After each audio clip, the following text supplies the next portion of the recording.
This podcast is proudly supported by GAIL India Limited under its Corporate Social Responsibility Initiative.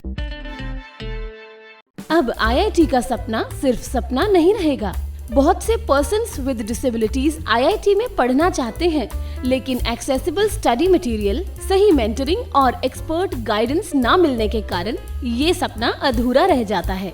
अब आपके सपने को पूरा करेगा CSRL super 30 residential mentorship program. अगर आप एक डिसेबल्ड स्टूडेंट हैं और free mentoring, experienced faculty, residential facility और बेहतरीन गाइडेंस चाहते हैं, तो आज ही जुड़े CSRL सुपर 30 से और अपने सपने को साकार कीजिए।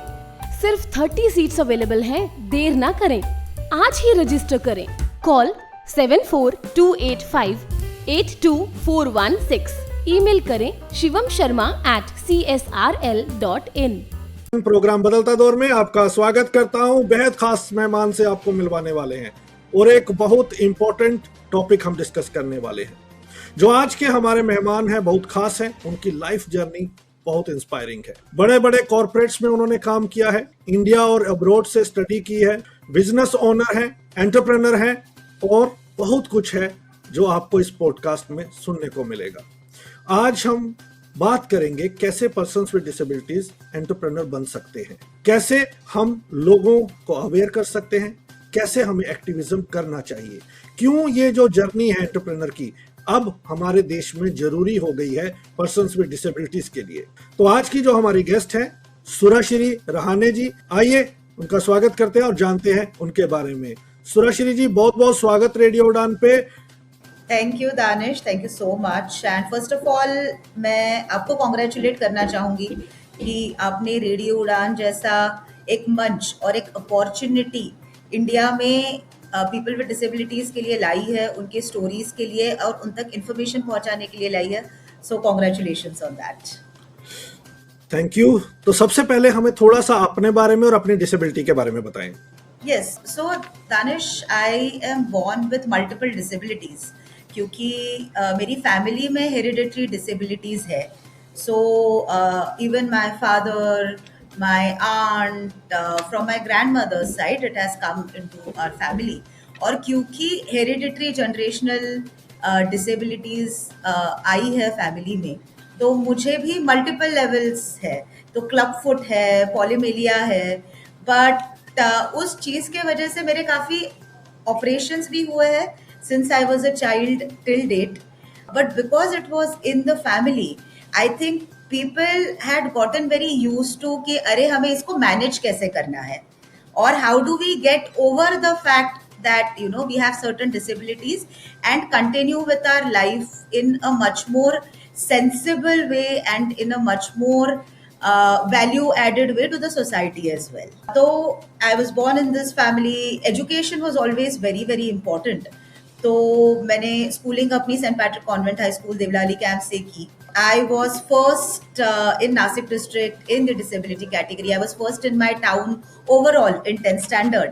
Went ahead to do my engineering from College of Engineering, Pune, won Outstanding Student of India Award by the Government of India as well as Ritsumaikan Asia Pacific University.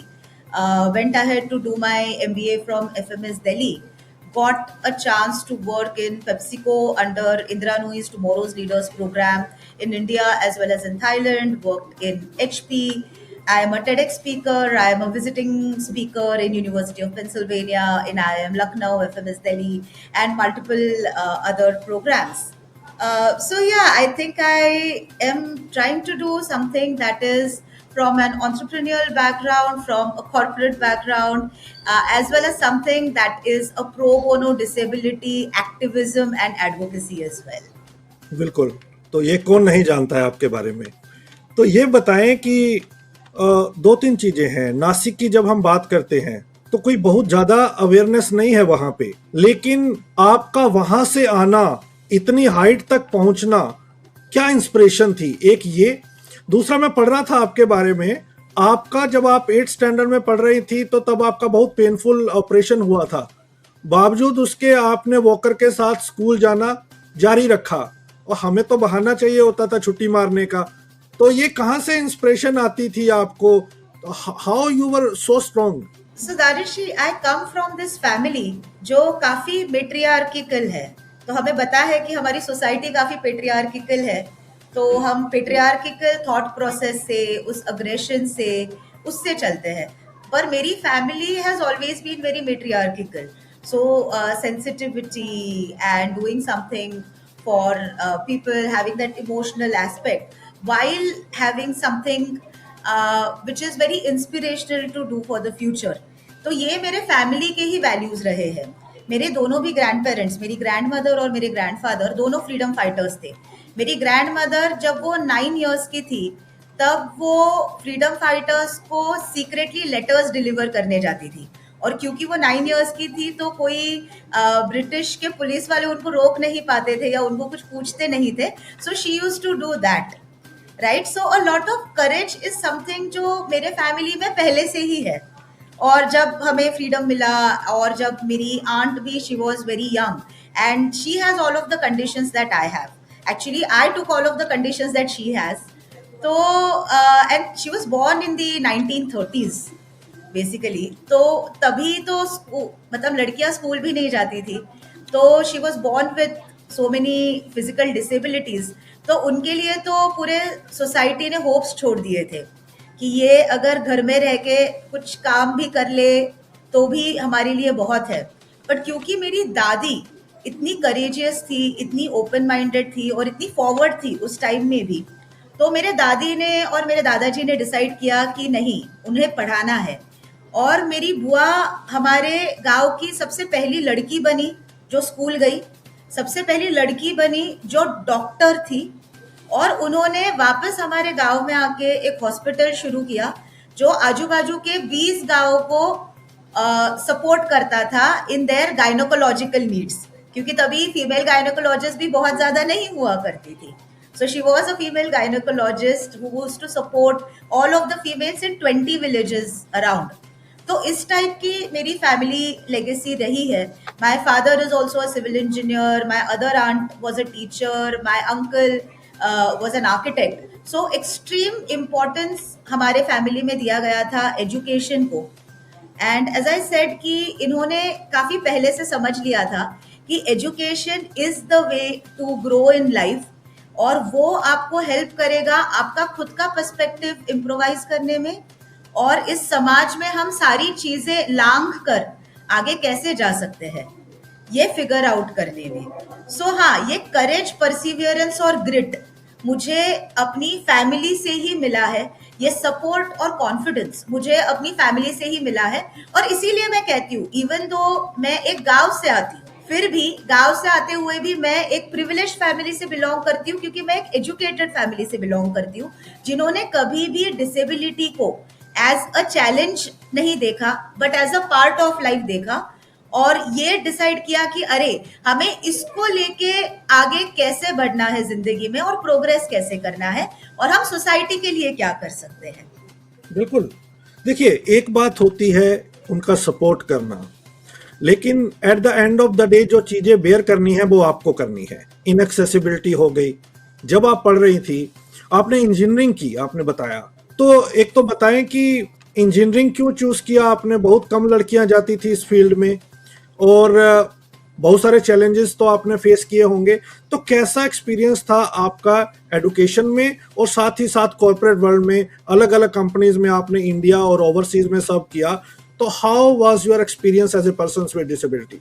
सो दानिश, उससे पहले क्योंकि हमने ये भी डिस्कस किया कि मैं स्कूल जाती थी, मैं वॉकर लेके स्कूल जाती थी और मेरे मोर देन 15 मेजर सर्जरीज हो चुके हैं and almost 25 major and minor surgeries हो चुके हैं since the time I was 15 days old. तब मेरी पहली सर्जरी हुई थी जब मैं 15 दिन की थी, till the time I was 15 years old.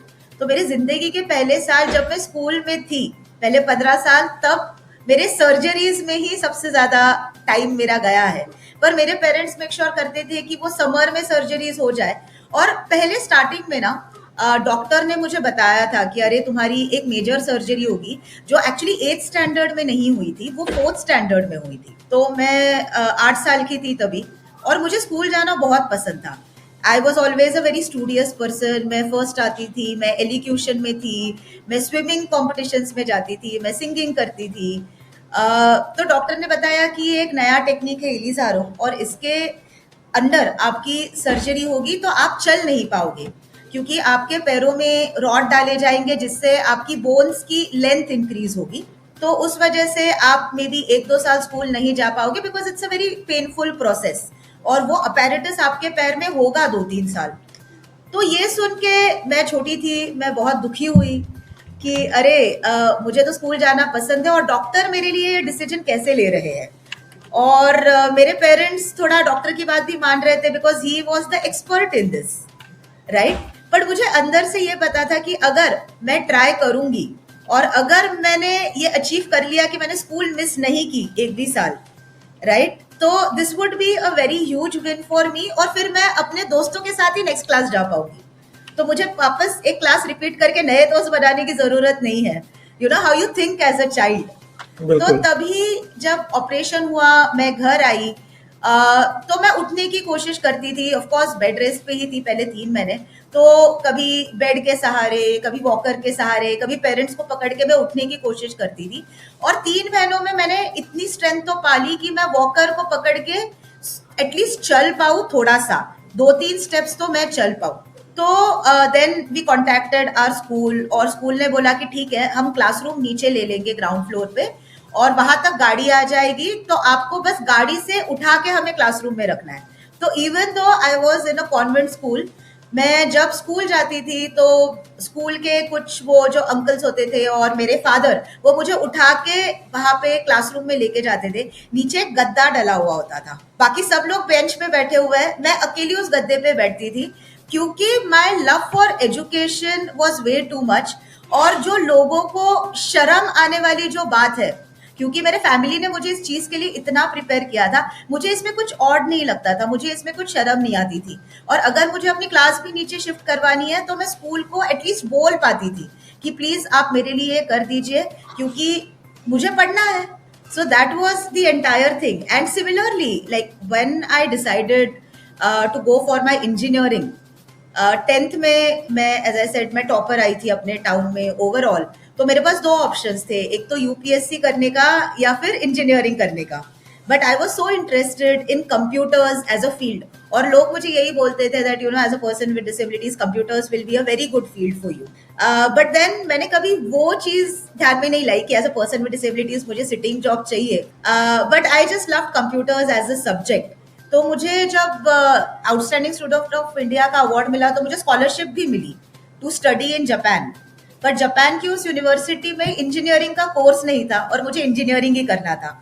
So I have been a very headstrong person always. मुझे पता होता है कि मुझे क्या करना है, और फिर मैं वो सब करती हूँ वो चीज़ अचीव करने के लिए जो मुझे अचीव करनी है. तो इसी वजह से मैं इंजीनियरिंग में गई. I got in to one of the top colleges in India, College of Engineering Pune, which is also one of the oldest colleges in Asia in that sense.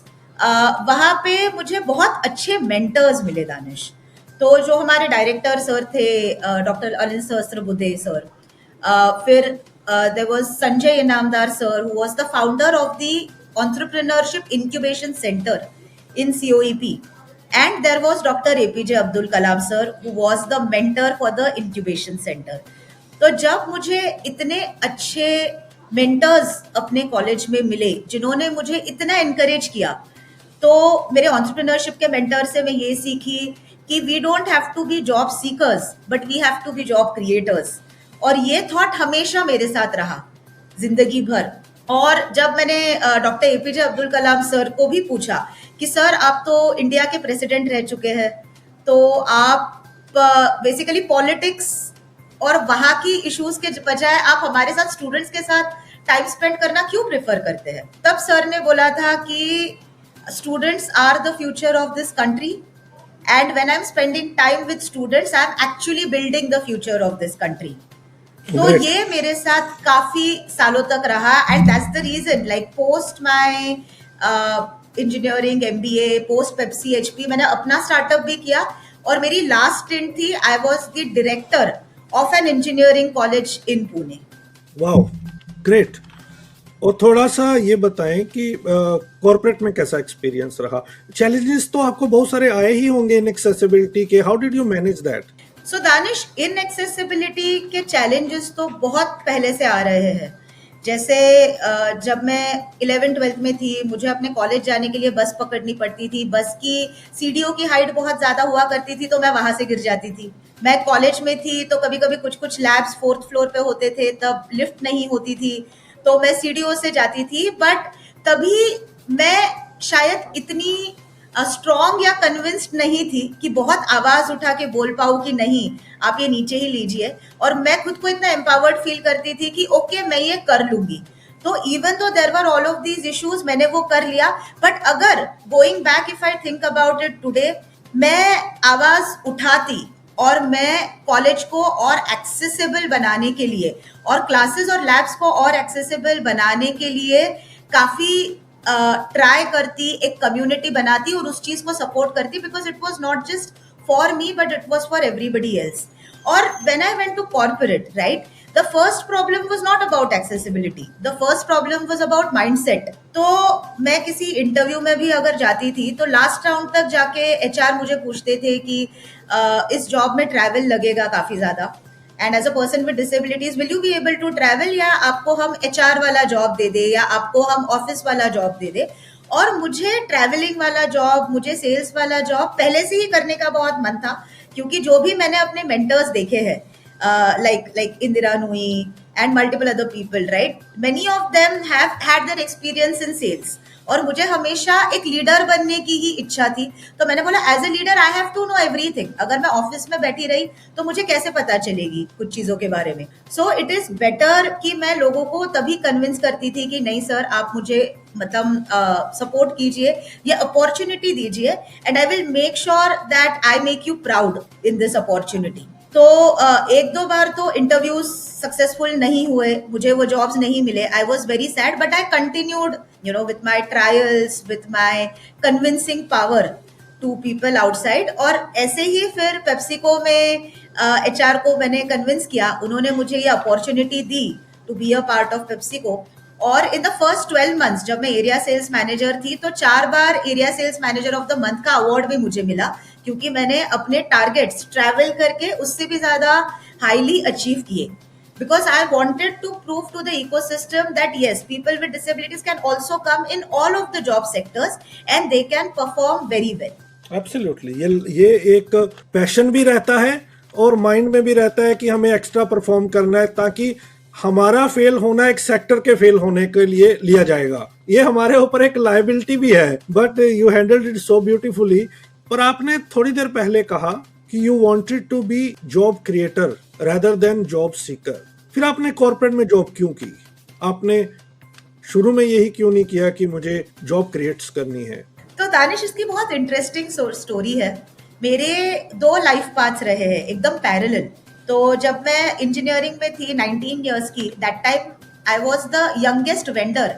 NDTV, Indian Roots करके एक प्लेटफॉर्म था 2012-13 के टाइम पे, जो India का पहला e commerce fashion platform था, जो इंडियन ट्रूजो एक्सपोर्ट भी करता था in the entire world. I was the youngest vendor there, तो मेरी एंटरप्रेन्योरशिप की जर्नी वहां से शुरू हुई थी। बट देन आई रियलाइज्ड कि अरे, मुझे फाइनेंस का नॉलेज नहीं है, मुझे ऑपरेशंस का नॉलेज नहीं है, अभी तक मुझे ये नहीं पता है कि मुझे लोगों के साथ कैसे काम करना है एक टीम में। तो इन सब एक्सपीरियंसेस के लिए मेरे मेंटर्स ने मुझे सजेस्ट किया that you should work with a lot more people. और एज आई सेड कि Indra Nooyi was my role model. तो she was the CEO for PepsiCo globally, and that's the reason PepsiCo was my dream company. और मेरा first job after MBA PepsiCo में ही लगा। तो as I got into my dream company, as I got to learn from my role model, I said, why don't I stick around here, get amazing ecosystem support, right? millions of dollars होते हैं बड़े MNCs में, जिन को use करके आप चीजें create कर सकते हो, आप एक बड़ी टीम के साथ काम कर सकते हो, आप काफी कुछ आपके मेंटर्स से सीख सकते हो। आपको ये समझ में आता है कि cross sector collaboration, cross department collaboration आपको कैसे करना है, आपको कस्टमर्स से इंटरेक्ट कैसे करना है, क्योंकि वहां पे ना आपको उस ट्रेनिंग प्रोग्राम में ये सब एक स्ट्रक्चर में डाल के सिखाया जाता है। और मुझे स्ट्रक्चर में डाल के सीखने वाली चीजें बहुत पसंद है. And that's why I said, like, I love school, I love colleges, I love education as a whole. Because things are more structured, you get more knowledge, you get more experience, right? तो बिल्कुल. इसी वजह से मैंने corporate join करना decide किया. और जब मेरी कॉर्पोरेट वाली भी जर्नी चल रही थी ना Danish, I invested in 6 companies. 2 of them are in the US, 4 in India. I became an angel investor and I kept on becoming a mentor and investor in the Indian entrepreneurship and startup ecosystem for last 12 years of my life, irrespective if I was a full-time entrepreneur or not. Wow, I think very rare people in India has achieved this milestone. We're proud of you. Now, getting back to your story. इससे पहले कि अब हम बात करें आपके project की, जहाँ एंटरप्रेन्योर को क्या चैलेंजेस आते हैं, क्योंकि आपकी लाइफ जर्नी बड़ी इंटरेस्टिंग रही है, तो एक और सब्जेक्ट को टच करते हैं, मैट्रिमोनी. आपने बताया कि आपकी फैमिली काफी ब्रॉड थी, और थोड़ा सा बताएं किस तरह के चैलेंजेस आपको फेस करने पड़े और क्या हुआ उस टाइम पे, उस टाइम से आज के टाइम में क्या बदला है. दानिश, एज आई सेड, पहला तो इशू सेंसिटिविटी और माइंडसेट का ही है, specially in the Indian context as well, right, जहाँ पे डिसेबिलिटी को एक बहुत बड़ी कमतरता, एक बहुत बड़ी लायबिलिटी करके देखा जाता है हमारे सोसाइटी में. जब मैं छोटी भी थी तो मैंने ये देखा है कि काफ़ी लोगों के पेरेंट्स उनके बच्चों को मेरे साथ हैंग आउट नहीं करने देते थे, और अगर उनके बच्चे कुछ शैतानी करे तो उनको बोलते थे कि अरे हम तुमको इसके पास छोड़ देंगे, या तुम इसके जैसे हो जाओगे अगर तुम शैतानी करोगे तब.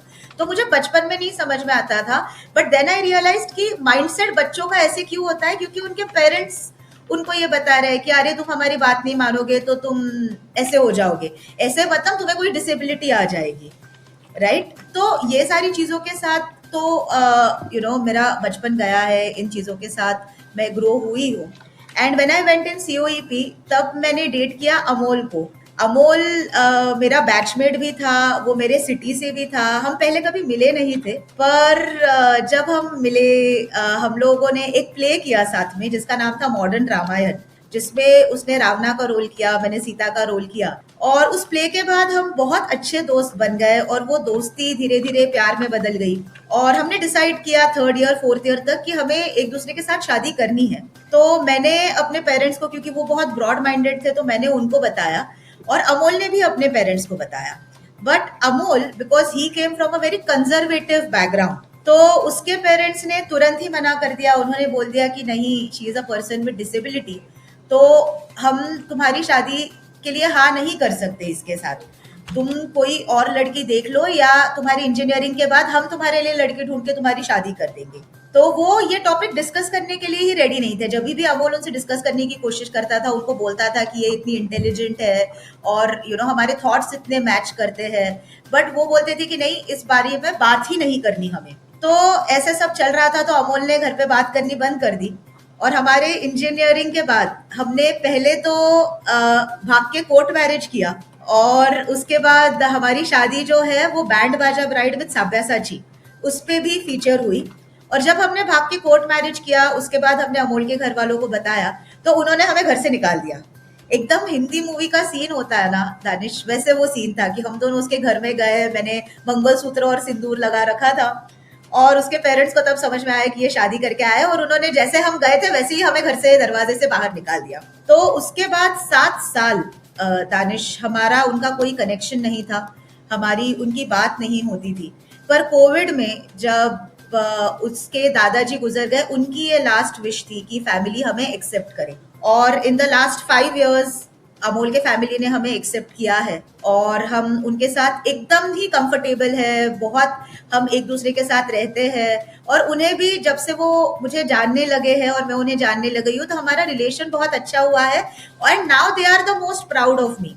अभी मैं कोई भी फैमिली फंक्शन में जाती हूँ अमोल के साइड के, तो सब लोग मुझसे ही बात करना चाहते हैं, सब लोग मुझसे ही गाइडेंस लेना चाहते हैं, मुझसे मेंटरशिप लेना चाहते हैं. और मेरे सास ससुर इतने प्राउड है इस चीज के बारे में कि मैं नहीं होती हूँ तभी वो बताते हैं कि मेरी बहू जो है वो यहाँ पे डायरेक्टर है, या उसको अवार्ड मिला है प्रेसिडेंट से, and all of these things. So yeah, it takes time, But Amol was also very strong to go against his family and against the conservative thought process and say yes to marrying me. And now we are one happy big family. That's awesome. ये I think ज्यादातर disable को face करना पड़ता है। मेरे relatives भी कहते थे कि हम आपका बायकॉट कर देंगे if you married to a blind. हर जगह चैलेंजेस हैं, बट वही है कि जब अवेयरनेस हो जाती है, जब कोई रहना शुरू करता है तो चीजें बदलती हैं। बट फर्स्ट स्टेप तो लेना पड़ता है, जैसे अमूल साहब ने लिया। ये भी बहुत कम लोग लेते हैं, बहुत सारे लोग पीछे हट जाते हैं। अब आते हैं एंटरप्रेन्योर की जर्नी पे। एक स्टडी कहती है कि भारत में 11% लोगों को ही जॉब मिलती है, उसमें से भी बहुत सारे कम लोग बिजनेस करते हैं। हालांकि मेरे को तो डाउट है कि 11% भी है। क्या कारण है आपको लगता है कि अब टाइम आ गया है, हमें बिजनेस की ओर जाना चाहिए, ये स्पेस भी हमारे लिए खुलना चाहिए?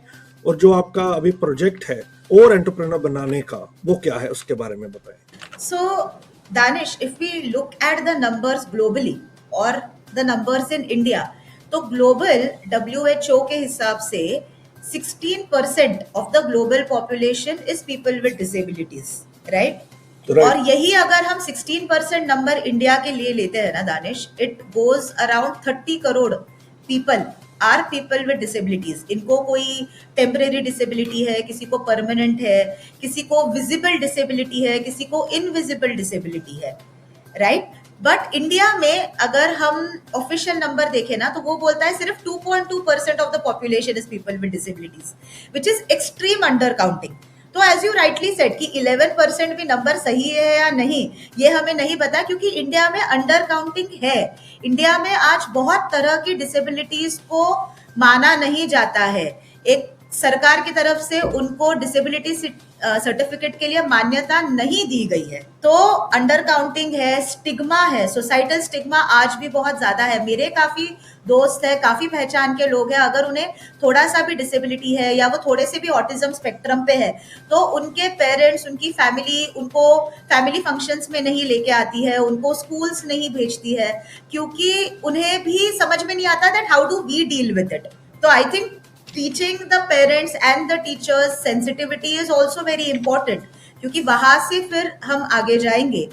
बट क्योंकि ये स्थिति है इंडिया में कि less than 11% of working age population of person with disabilities are in formal employment, that is because कहीं पे इंफ्रास्ट्रक्चर नहीं है, कहीं पे फिजिकल इंफ्रास्ट्रक्चर नहीं है, कहीं पे टेक्नोलॉजिकल इंफ्रास्ट्रक्चर नहीं है, कहीं पे वो माइंडसेट ही नहीं है। There is a lot of bias कि ये लोग ये चीजें नहीं कर पाएंगे, ये लोग समझ नहीं पाएंगे। तो इन सब चीजों के वजह से the ecosystem in India is still very far from taking people with disabilities, is what I have realised as a director of an engineering college और as a person who has worked in corporate, who has hired many people.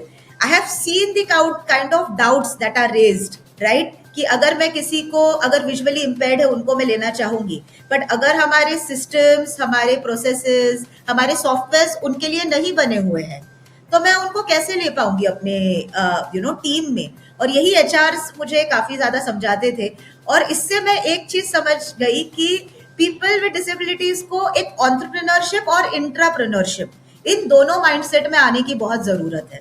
Entrepreneurship is when you go और आप खुद का कोई business करते हो, small medium business, या आपका स्टार्टअप शुरू करते हो। एंड इंट्राप्रेन्योरशिप इज कि जब आप ऑर्गेनाइजेशन में जाके कुछ नई चीज वहां पे शुरू करते हो, right? And a new thing can be even changing the mindset, changing the infrastructure, or bringing in a new project in the organization. All of it needs entrepreneurship traits.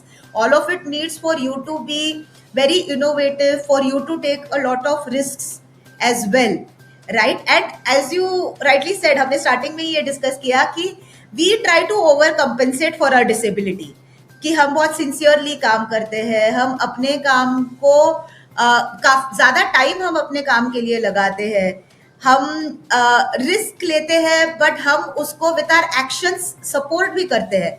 तो ये सारी जो क्वालिटीज हम में, because of the challenges that we have faced since we were children, right, and we have gotten through those challenges, तो हम में वो इंटेग्रिटी एंड परसिवियरेंस है कि कोई भी चैलेंज हमारे सामने आए ना तो हम उसको पार करके दूसरे साइड जा सकते हैं। हम कुछ इनोवेशन और जुगाड़ से हम वो चैलेंज का एक बेटर सोल्यूशन निकाल सकते हैं। एंड एज एन एंटरप्रेन्योर ये जो क्वालिटी है ये बहुत इंपॉर्टेंट क्वालिटी है। तो इसीलिए मुझे ये लगता है कि entrepreneurship and entrepreneurship for people with disabilities is an amazing option. पर जब मैंने खुद की जर्नी की, I was the founder and CEO for Yearbook Canvas for 4 years। We made it into India की नंबर 1 ईयरबुक कंपनी बनी हमारी। हमको वीसी से फंडिंग मिला, हमको 9 कंट्रीज से फंडिंग मिला, लीडरशिप इन पॉजिटिविटी का अवार्ड मिला from former president Ramnath Kovind sir for this particular startup itself. But वो करते करते मुझे ये समझ में आया कि the ecosystem, the startup ecosystem is not yet prepared to support entrepreneurs with disabilities, क्योंकि वो जिन मॉड्यूल्स में ट्रेनिंग कर रहे हैं वो मॉड्यूल्स भी टेक्नोलॉजिकली एक्सेसिबल नहीं है। जो फंड्स है वो फंड्स भी are again very biased funds, they are very fast funds, they are very biased funds as well। तो वो जो सेंसिटिविटी और बायसनेस आ जाता है इन इन्वेस्टर्स माइंड, वो भी मैंने काफी देखा टीम के चलते भी। सो टीम कभी कभी आपको सीरियसली लेगी, कभी आपको सीरियसली नहीं लेगी, तो आपको उनको भी राइट माइंडसेट में ट्रेन करना है, राइट आपके स्टैंडर्ड ऑपरेटिंग प्रोसीजर्स होने चाहिए। तो ये सारी चीजें होनी चाहिए। और उन्हीं सब चीजों को देख के जब मेरा पहला ही स्टार्टअप चल रहा था, मैंने ये डिसाइड किया था कि I have to work towards creating the entrepreneurship ecosystem for disabled people in India, क्योंकि I have always been a solution seeker. लोग होते हैं, मतलब हम प्रॉब्लम देखते हैं और फिर हमें लगता है प्रॉब्लम बहुत बड़ी है, बट कुछ लोग हमारे जैसे आते हैं उसमें से और बोलते हैं कि नहीं, हम सिर्फ प्रॉब्लम नहीं देखेंगे बट हम इसके लिए सोल्यूशन भी देंगे, क्योंकि we are we are worth it and we know how to give a solution to this situation। और तब से मुझे ये इकोसिस्टम क्रिएट करना था, और इस थॉट प्रोसेस के साथ हमने क्रिएट किया Diversability Founders Lab, which is India's first for profit ecosystem for entrepreneurs with disabilities, जिसमें एक 16 वीक का कोहर्ट होगा for accelerating startups which are founded by entrepreneurs with disabilities. Sector agnostic है completely, हम किसी को किसी सेक्टर में बांध के नहीं रखना चाहते। कोई एआई में काम कर रहा है, कोई कम्युनिटी बिल्डिंग में काम कर रहा है, कोई जेनेटिक्स में काम कर रहा है। So if you see, there are multiple people coming in from multiple backgrounds who are working, और हमारा इसमें काम है to find the right mentors, to find the right mental health coaches as well, right? क्योंकि काफी entrepreneurs with disabilities को कुछ baggages होंगे, कुछ childhood trauma होंगे, तो वो solve करने की भी हम कोशिश कर रहे हैं। We are bringing in investors from the national and international VC and angel investment ecosystem who would want to invest into the particular entrepreneurs as well, and who are there for the long term. So giving the infrastructure, giving the mindset, giving the right investors for a long term gain, and hand holding for business partnerships, as well as later on for exits as well, taking them to the series A, series B। हम इन सब में entrepreneurs with disabilities के साथ चलना चाहते हैं, उनको वो अपॉर्चुनिटीज प्रोवाइड करना चाहते हैं जो हम जानते हैं कि वो कैप्चर कर पाएंगे और उनके लिए वो राइट अपॉर्चुनिटीज है। अभी ये छोड़ के when we talk about entrepreneurship, right, organisations, how do we make them ready for hiring more people with disabilities? तो उनके लिए हमने एक कंसल्टिंग एंड ऑडिटिंग आर्म भी बनाया है, which will help infrastructures and organisations realise where they are lacking, what are the things that they can bring in to build a more inclusive ecosystem, और उससे जो पीपल विद डिसेबिलिटीज है वो entrepreneurship में भी जा पाएंगे, एंटरप्रेन्योरशिप में भी जा पाएंगे। So it is a very small step that we have taken to start this, but this has a much bigger scope and a much wider audience to cater to. So when you are starting this program, when will applications be out, and who can apply, how people can associate with you? So Danish, currently we are closing a few partnerships for this program. We are working with the government as well into this. The applications will start coming in another month or so. तो people can go to LinkedIn, they can follow Diversibility Founders Lab. उसका page है, people can follow that and they can reach out to me on LinkedIn. My name is Surashti Rahane, my co-founder is Amol Bagul. You can reach out to us and we can connect on messages. Till then हम एक community भी बना रहे हैं जिसमें entrepreneurs भी है, mentors भी है, investors भी है. So I would love to add people in that community as well. So when you reach out to us on LinkedIn, on our official page as well as on our profile, we would be more than happy to add you into the community where all the updates will be given. और हम अपने description में भी वो link दे देंगे ताकि लोगों को आसानी रहे आप तक रीच आउट करने में। अब एक क्रिटिकल सवाल है इसमें। क्रिटिकल सवाल ये है कि जब हम डेटा की बात करते हैं, और ये डेटा मैं बात कर रहा हूँ नॉन डिसेबल्ड लोगों की, ये डेटा कहता है कि 1% से भी कम स्टार्टअप्स इंडिया में सक्सेसफुल हुए हैं। And I am purely talking from the non disability perspective. जब नॉन डिसेबल्ड का ही ये हाल है, तो how you are very sure that it is very important and must taken step for persons with disability? Danish, अभी अगर मैं अपनी बात करूं कि मैं एंटरप्रेन्योरशिप में कैसे आई, I think it was because of the right mentors. And we are talking about startups here, but ये छोड़ के I would also like to talk about small and medium businesses, right? Everything is not only about going into a startup which is extremely high risk into a field that is a huge gap. कोई जो requirements है, छोटे छोटे gaps भी होते हैं market में, right? उसमें हम स्मॉल एंड मीडियम बिजनेसेस शुरू कर सकते हैं. We become our own bosses and we can then generate more and more employment. तो एंड उसमें लोग जो बोलते हैं ना कि अरे हम तो कुछ प्रतिशत ही है, अगर इंडिया में हम बोल रहे हैं कि 11% are the people, these are the top people, right? So top people, if they get into the entrepreneurship ecosystem or if they get into small and medium businesses, and as I said कि perseverance, grit, innovation और जुगाड़, ये हम में as people with disabilities और ज़्यादा है. While our growing process has happened, जब हम बच्चे थे, हम कैसे खेलते थे, हम कैसे स्कूल जाते थे, हमने कैसे कॉलेज का ये किया, तो ये हमें काफ़ी हेल्प करता है to negate some of the risks. And one of the right thing to do in this is get the right mentors, get the right people to guide you and support you and to sort of guide you on which sort of businesses you can do and which businesses will have lower risk, which businesses will have higher risk. I am in businesses that have much higher risk because I have the right people to support me. तो ये ecosystem मैंने पहले build किया, फिर मैंने business का plan बनाया. So this would be a very huge sort of a lesson that I would also like to tell our audience कि आप पहले आपका support system build करो, आप पहले आपके mentors build करो, ecosystem build करो. वो companies, organizations, investors, उनको reach out करो जो आपके sector में invest करते हैं और जो आपके business में invest करना चाहते हैं, राइट? और अगर आपको कम लगे ये ecosystem, and that is where we have come in as Diversability Founders Lab, कि हम ये इकोसिस्टम बनाएंगे और हम कभी किसी को मना नहीं करना चाहते. If there is any person with disabilities who wants to start their own business, we would be there for that person, even if they are a part of our cohort or not. We would make sure that they are a part of our community and they get the right mentorship access. But हाँ, अभी internet के वजह से आपको सारे mentors को reach out करना, आप कहीं गांव में भी रह रहे हो, कोई रिमोट एरिया में भी रह रहे हो, तो वो डिफिकल्ट नहीं है, राइट? तो in this case you reach out to the right mentors, you read the right things. आपको आपका रिसर्च पूरा करना है.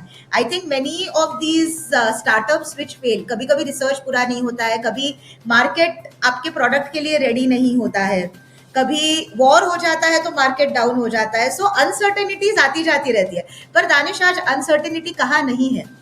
अभी मैं जितने सीनियर लीडर्स से बात करती हूँ ना, मतलब जो लोग काफी बड़े कंपनीज में है, not to name those companies, but वो भी आज बहुत स्ट्रेस्ड है क्योंकि कंपनीज लोगों को ले ऑफ कर रही है क्योंकि एआई आ गया है, राइट? तो कहीं भी गारंटी नहीं है. तो we can not go out seeking guarantee. We have to go out with our own courage and with that very definitive mindset कि मुझे ये करना है. आपने बहुत अच्छे से इसको समझाया हमारे लिसनर्स को. Are you ready for playing rapid fire? Yes, for sure. तो एक रैपिड फायर खेलते हैं, लेकिन उससे पहले मैं पूरे इंटरव्यू में एक चीज समझ रहा हूँ कि आपने जापान की वो स्कॉलरशिप छोड़ दी थी, और मैं आपकी जगह होता, मेरे को नेपाल की भी मिलती तो मैं चला जाता। तो ये चीज सीखनी चाहिए कि अपने टारगेट से हमें नहीं भटकना चाहिए, कितना भी एक्साइटिंग अपॉर्चुनिटी हो, लेकिन अगर वो आपके गोल को मीट नहीं करता तो उसको छोड़ के आपको बेटर अपॉर्चुनिटीज मिलती हैं। Your goal should be clear. हम जो रैपिड फायर खेल रहे हैं, इसमें 5 चीजें आप अपने माइंड में रखना उस बेस पे: entrepreneurship, private sector, corporate sector, government jobs और अपना खुद की शॉप एंड ऑल। ठीक है, इसके इर्द गिर्द ही मेरे सवाल रहेंगे आपके लिए। Are you ready? Yes, I am. One word for inclusion. Sensitivity and awareness. Bharat में सबसे बड़ा चैलेंज है अवेयरनेस और इनएक्सेसिबिलिटी। Awareness. सबसे सेफ एरिया है entrepreneurship, private job, corporate job, government job और अपनी shop. Government job is the safest, but long-term sustainability के लिए अपना खुद का business. सबसे ज्यादा एक्सपोजर कहाँ है इन 5 में से? सबसे ज्यादा एक्सपोजर एंटरप्रेन्योरशिप में है। सबसे ज्यादा रिस्की क्या है इन 5 में से? सबसे ज्यादा रिस्की भी एंटरप्रेन्योरशिप ही है। सबसे ज्यादा चैलेंज इनमें से किस में है? मैं बोलूंगी सबसे ज्यादा challenges in the current scenario corporate job में भी है, क्योंकि कभी भी आपको फायर कर सकते हैं। एटलीस्ट आपका खुद का बिजनेस होता है तो आपको रिस्क दिखाई देती है, जब फायर हो जाते हो तो किसी को रिस्क पहले नहीं दिखाई देती है। कॉर्पोरेट जॉब्स का एक फायदा: corporate better team to work with, bigger team to work with, and the bigger ecosystem which will not let you fail. Entrepreneurship का एक फायदा: एंटरप्रेन्योरशिप का एक फायदा फ्रीडम। गवर्नमेंट जॉब का एक फायदा: इट इज सेफ। एक एंटरप्रेन्योर को एक चीज जो नहीं करनी चाहिए कभी भी, उसको सब लोगों के सारे ओपिनियन सुन के उस पर एक्ट नहीं करना चाहिए। ओपिनियन सबके सुनो, करो वही जो खुद को लगता है सही। एक एंटरप्रेन्योर के लिए क्या जरूरी है? रिसर्च और money. Research, right mentors and then money. Mentor और मनी। मेंटर्स। एक्सेसिबिलिटी और मनी। एक्सेसिबिलिटी। एक एंटरप्रेन्योर बनने के लिए इन तीनों में से सबसे ज्यादा चैलेंजेबल क्या है पर्सन्स विद डिसेबिलिटी के लिए? To access money, to access infrastructure और sensitive people. inaccessible infrastructure, inaccessible money and sensitive people. Your अगर role आप model. कहीं पहुंच ही नहीं पाओगे तो आप कैसे मनी मांगोगे या कैसे आप लोगों के थॉट प्रोसेस चेंज करोगे? कहीं पे पहुंचना जरूरी है, इसीलिए एक्सेसिबल इंफ्रास्ट्रक्चर होना बहुत जरूरी है। इंक्लूसिव एजुकेशन और स्पेशल एजुकेशन। Inclusive education. अगर आपको गवर्नमेंट की ओर से ऑप्शन हो कि कोई भी मंत्रालय आप चूज कर लीजिए मिनिस्टर बनने के लिए, वो कौन सा होगा और क्यों? मिनिस्ट्री ऑफ एजुकेशन होगा। मैंने काफी सोचा है इस चीज के बारे में, क्योंकि मेरा अच्छा एक्सपीरियंस रहा है एजुकेशन में। As I said, the students are the future of the country, और हम चाहेंगे कि हम एजुकेशन इंस्टीट्यूट्स को सबसे ज्यादा एक्सेसिबल और इंक्लूसिव बनाएं, ताकि students from all backgrounds, from all socio economic classes, from all types of disabilities can come and study together with each other, so their worldview expands, their knowledge expands, and then they can decide what they want to do in their life, if that it is entrepreneurship or having your own small and medium business or getting into a job. Politicians को एक चीज करनी चाहिए disabled के लिए, क्या? पहले तो डिसेबल्ड के लिए अलग डिपार्टमेंट होना चाहिए। It should be very accessible, it should be very contactable. मतलब अभी डिपार्टमेंट है, उसको मैं खुद भी कॉन्टैक्ट नहीं कर पा रही हूँ, तो मुझे 10 जगहों से जाना पड़ रहा है। तो ये जो accessibility of the politicians and the schemes है, ये काफी बढ़नी चाहिए, इसका कम्युनिकेशन काफी बढ़ना चाहिए, और ये आम जनता तक और पीपल विद डिसेबिलिटी तक पहुंचना चाहिए। और उसके लिए पहले एक डेटा सेट भी बनाना जरूरी है। तो it is a longer process, पर पहले आप डेटा से शुरू कीजिए। इंडिया इंक्लूसिव है, ट्रू और फॉल्स? फॉल्स। एक्सेसिबिलिटी की पॉइंट ऑफ व्यू से इंडिया बेटर है थाईलैंड से, ट्रू और फॉल्स? फॉल्स। एक चीज जो थाईलैंड में है पर्सन्स विद डिसेबिलिटी के लिए इंडिया में नहीं है। Sensitivity and definitive rules and regulations. एक चीज जो थाईलैंड के लोगों को इंडिया से सीखनी चाहिए। How to manage such a large population while giving opportunities to everyone. India की डिसेबिलिटी ऑर्गेनाइजेशन यूनाइटेड नहीं है, एक कारण। क्योंकि ये किसी की प्रायोरिटी नहीं है। एक बार जब ये प्रायोरिटी बन जाएगी ना, तो उसके बाद सब यूनाइटेड होंगे, क्योंकि कोई ऑप्शन ही नहीं बचेगा। डिसेबल सेक्टर के सामने 2-3 बड़े चैलेंज आज के टाइम पे। बड़े challenges I think government schemes, primary education as well, क्योंकि प्राइमरी एजुकेशन तक नहीं पहुंच पाएंगे तो आगे अपना फ्यूचर और करियर कैसे बना पाएंगे। तो वो है, and getting the right opportunities in terms of money and job. One thing you regret in your life? I am a person who believes in having no regrets. I believe कि सब कुछ लिखा हुआ है, वो उस हिसाब से हो रहा है, आप आपका ट्राई कर रहे हो और you have to do it and you will achieve it. तो why to regret? And even if you Happiest- don't achieve it, it is for your highest good. Happiest moment of your life? When I got married to a mole. Touchy moment of your life? When my father was in the hospital and he was literally on his deathbed जब doctor ने बोला था, but because of his willpower he survived and he became better. That was the touchiest moment of my life, plus one of the most inspirational moment of my life. One personality you met and you are proud of? Dr. APJ Abdul Kalam sir. One personality you still want to meet? One personality I still want to meet, PM Narendra Modi ji. अगर आपके सामने जिन आ जाए और वो बोले मांग लो जो चाहती हो एक चीज, वो क्या होगी? इसको आप पहले ही जो डाइवर्सिबिलिटी फाउंडर्स लैब है उसको सबसे बड़ा एंटरप्रेन्योरशिप फॉर डिसेबिलिटीज का इकोसिस्टम बना दीजिए, और जो मैं मेंटर्स, फाउंडर्स और इन्वेस्टर्स की कम्युनिटी बनाना चाहती हूँ वो बना दीजिए, ताकि उसके बाद हम अपना ग्लोबल काम भी शुरू कर पाए। एक प्लेस जहां आप बार बार जाना चाहती हैं? न्यूयॉर्क। एक प्लेस जहां आप कभी भी नहीं जाना चाहती? अभी तक तो मुझे ऐसी एक भी प्लेस नहीं मिली जहां मैं कभी नहीं जाना चाहती। Favourite book? Becoming supernatural by doctor Joe Dispenza. Favourite food? Chicken biryani. One habit you like the most in your husband? He is extremely caring and he has attention to every small detail, and if he feels that I am going to feel uncomfortable with something, वो पहले खुद ही मना कर देता है, मुझ तक वो बात आने ही नहीं देता। One thing that you don't like in your husband?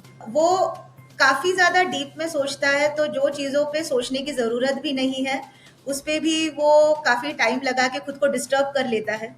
Matrimony में जो भी आपके साथ हुआ उसमें एक चीज जो आपने सीखी हो? कि देखिए, लोगों को अगर एक्सपीरियंस नहीं है how to be around people with disabilities, तो उनको अनकंफर्टेबल होगा, और वो अनकंफर्टेबलनेस जो है वो उस चीज में लाएंगे कि अरे इनके साथ मत रहो या इनके साथ मत शादी करो या आप कैसे कर पाओगे। वो अपनी खुद की जो रियलिटी है वो आपके सामने ला रहे हैं, क्योंकि वो नहीं कर पाएंगे। It is not really on the two people getting married. If the two people are convinced on getting married to each other, they should by all means go ahead and do that, and not even like listen to the naysayers, because the naysayers are bringing their own perspective into it and not taking the reality into consideration. One favorite English word which you use the most? Awesome.